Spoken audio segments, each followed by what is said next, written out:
11 in the morning, South Kaibab Trailhead, and the metal warning sign was already too hot to touch. I am Cole Hargrove, 31 summers between Death Valley and the Grand Canyon. I have carried out more bodies than I have written tickets, which is not a statistic they put on recruiting posters. That day, the forecast below the rim was pushing 120 degrees.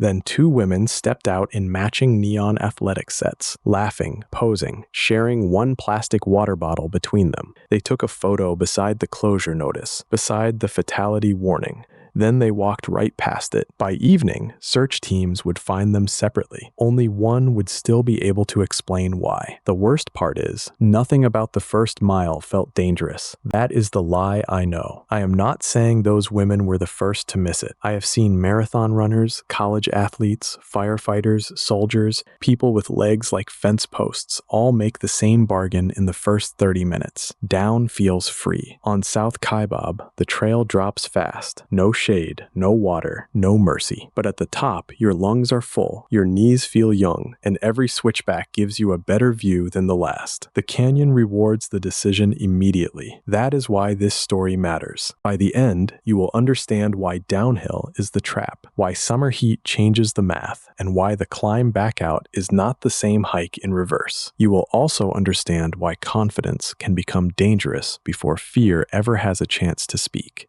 Most people think Grand Canyon deaths happen when someone panics, slips, or does something obviously reckless. Sometimes, but more often, the canyon makes the wrong choice feel reasonable. It gives you beauty, distance, and momentum. Then it collects the bill on the way up. Before the canyon took anything from them, it gave them exactly what they wanted. At the South Rim, 11 in the morning still feels like vacation. The shuttle buses are running. The gift shops are open. People are stepping off sidewalks with iced coffees, bright shirts, clean shoes, and phones already raised for the first picture. There are families in matching hats, tour groups gathered around signs, someone laughing because a squirrel got too close. It looks managed. That is the trick. The trailhead feels connected to the world, so your brain carries that feeling over the edge. You can still hear engines. You can still see railings. You can still turn around and be back near bathrooms, benches, and cold drinks in minutes. But South Kaibab changes fast. There is no water on that trail. There is almost no shade. And in June, starting down at 11 means you are not beginning a hike. You are scheduling your hardest work for the furnace hours, because the canyon is not one temperature. As you descend, the air warms. The rock absorbs sun all morning, then throws that heat back at your legs and face. The trail becomes a reflector. Every step down adds distance you must later climb, and every minute spent descending pushes the return closer to the hottest part of the day. That is the heat debt. You do not feel it all at once. You feel strong at the rim. You feel fine at the first overlook. You feel proud when the crowds thin out. Then your water drops. Your pulse stays high. The uphill grade starts taking back every easy step you borrowed on the way down. At that point, fitness still matters, but timing matters more. And 11 in the morning, on a heat wave day, is already a bad answer to the canyon's only question. Then came the conversation every ranger knows by heart. Cole was standing near the South Kaibab trailhead when he saw the bottle. Not bottles, one bottle. A clear plastic bottle, already half warm, swinging between two adults who were dressed like they were walking from a parking lot to brunch. Clean leggings, sunglasses, small bags, no packs with weight, no extra water. He pointed to the sign first, not because he wanted a debate, because the sign was the debate. Trail closed warnings, heat warnings, no water available, people die here warnings. And beneath all of that, the number everyone pretends is for someone else. 37 deaths since 2020. Cole kept his voice flat. He told them South Kaibab had no water, no shade, and no easy exit once they committed. He told them one shared bottle for two adults was not a little light. It was emergency level inadequate. That is the part people miss. Water in the canyon is not a comfort item. It is not like sunscreen or snacks or a better hat. It is survival equipment. ascent. If you run out halfway down, you have not created an inconvenience. You have created a rescue problem with a ticking clock. The women did not hear it that way. They heard control. One said they did spin classes. One said they were only going down for a quick look. One said they had paid for this trip and were not going to let ranger paranoia ruin it. And there it was. The warning stopped being information and became an insult. They were not measuring heat, distance, water, and return climb anymore. They were defending an identity, capable, fit, independent, not the kind of people who need to be told no. So they stepped around the sign, and then the trail did what it always does to people like that. It acted friendly. South Kaibab gives you a reward immediately. The trail drops away from the rim in clean, confident switchbacks. The footing feels solid. The canyon opens in every direction. Within minutes, the parking lot is gone. The crowds thin out, and every turn gives you another photo that looks like proof you made the right choice. That is the trap. A descending trail does not feel like work at first. It feels like progress. You look down and see a landmark that seems close. Ooh-ah Point, Cedar Ridge, another bend, another ledge, another place where the view gets better if you just keep going. And because the first half is downhill, your brain starts lying to you. It says, this is easy. It says, we can turn around whenever. It says, we are covering ground fast, so we must be fine. But every step down is not free. It is alone. Your legs are breaking the whole time, even if your breathing feels normal. The quadriceps take the hit with each downhill step, catching your body weight again and again. They do not burn the way they do on a stair climb. They quietly fatigue while you are smiling for pictures. Then the canyon changes the terms. The breeze near the rim fades. The rock walls hold heat. Shade disappears in pieces. The sun starts reflecting off pale stone, and suddenly, the trail that felt like a walkway becomes a furnace with switchbacks. Only now, the hard part begins. Going up asks for everything at once. Legs that already spent themselves breaking. A heart rate that climbs fast. A cooling system that needs sweat, and sweat needs water. If the bottle is already low, your body has fewer ways to defend itself. That is why South Kaibab is so deceptive. It does not stop you at the top with pain. It encourages you with beauty, speed, and little milestones that feel harmless. Cole had watched this pattern before. People did not collapse because the canyon looked dangerous. They got in trouble because it looked manageable. By the time the first one wanted to turn around, the canyon had already started collecting interest. Heat illness does not arrive like a movie scene. It usually starts small, a dry mouth, a dull headache, a little nausea that feels like bad snacks or nerves, heavy legs. Then something strange happens. A person in brutal heat may suddenly feel chilled, goosebumps in hot air, shivering while the rocks are baking. That is not relief. That is the cooling system failing. Inside the canyon, your body has one main defense: sweat. Sweat carries heat off the skin as it evaporates, but sweat is not free. It costs water. It costs salt. And once you run low on both, fitness stops being the thing that matters most. A marathon runner can still overheat. A strong hiker can still make terrible decisions. A confident person can still become confused before they realize confusion is the symptom. That is the dangerous part. Heat does not just attack the muscles. It attacks judgment. The same brain that should say, stop, find shade, drink slowly, turn around, starts making smaller and worse choices. Keep going to the next bend. Rest right here in the sun. Save the water for later. Do not tell anyone how bad it feels. Grand Canyon Rangers warn about this again and again because they keep seeing the same pattern. Avoid hiking in the peak heat. Start early. Carry enough water and salty food. Do not count on willpower to beat the inner canyon. Recent deaths on trails like Bright Angel have kept proving the warning is not theoretical. Heat remains one of the park's recurring killers because the canyon can turn discomfort into collapse faster than pride can admit defeat. Cole understood that sequence in plain language. First thirst, then headache, then nausea, then legs that feel filled with sand, then the strange mental fog where a person stops solving the problem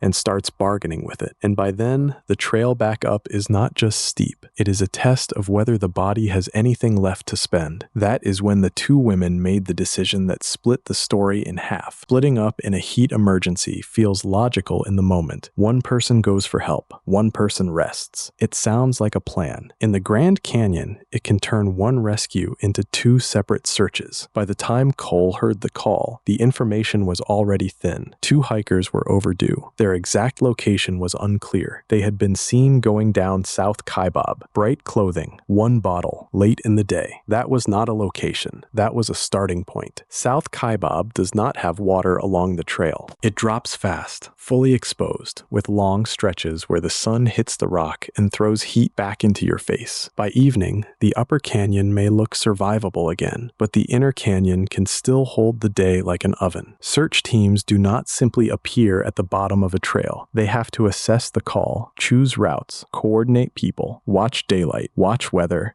and decide whether a helicopter can safely fly. Canyon air is complicated. Heat creates turbulence. Cliffs create blind spots. Wind can make a landing zone useless. So every vague detail matters. A shirt color, a last known direction, a bottle size, a witness who thinks they saw someone near a switchback. Then the search found one of them, alive, but badly heat-stricken, disoriented, past the point where a person can give clean answers. She could not simply point and say where her friend was, because heat had already taken the map out of her head. That is the hidden cost of separation. The only person who knew the plan was no longer able to explain it.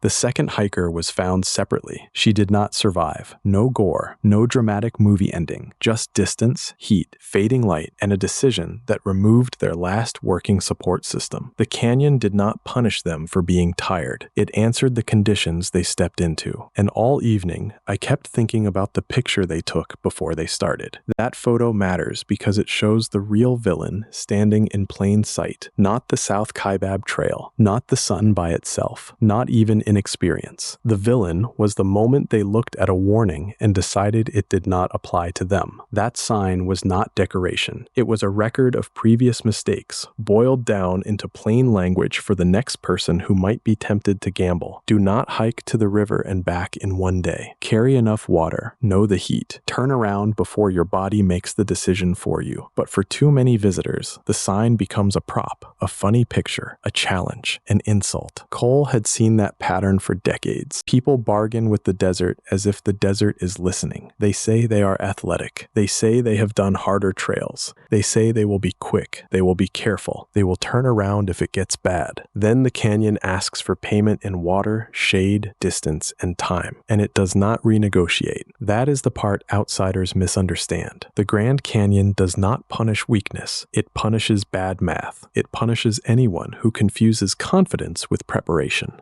Two hikers stepped past the one warning that could have saved them. By sundown, only one was alive to explain why. So here is the answer to the question I started with. One hiker survived because rescuers reached her before the canyon finished the countdown. The other did not. That is the open loop. Same trail, same heat, same kind of decision at the rim, but one emergency still had enough time left for a rescue team to find a living person. The other had become a recovery before help could close the distance. And that difference was not luck alone. It was the chain. A late start, not enough water, rising heat, pride, separation. Each link stole minutes. Each minute mattered. Cole's lesson was blunt because it had to be. If a ranger warns you, if a sign warns you, and if the fatality count on that trail warns you, that is not an invitation to debate. That is the canyon giving you a chance to leave alive. So before any desert hike, do the boring work. Check the heat forecast. Start before sunrise. Carry more water and electrolytes than you think you need. Know exactly where the trail has water and where it does not. And turn around before you feel desperate, because the Grand Canyon does not care how fit, confident, or offended you are. It answers only to heat, distance, water, and humility. If you have ever turned back from a hike because something felt wrong, tell me in the comments what made you make that decision. Thank you for watching.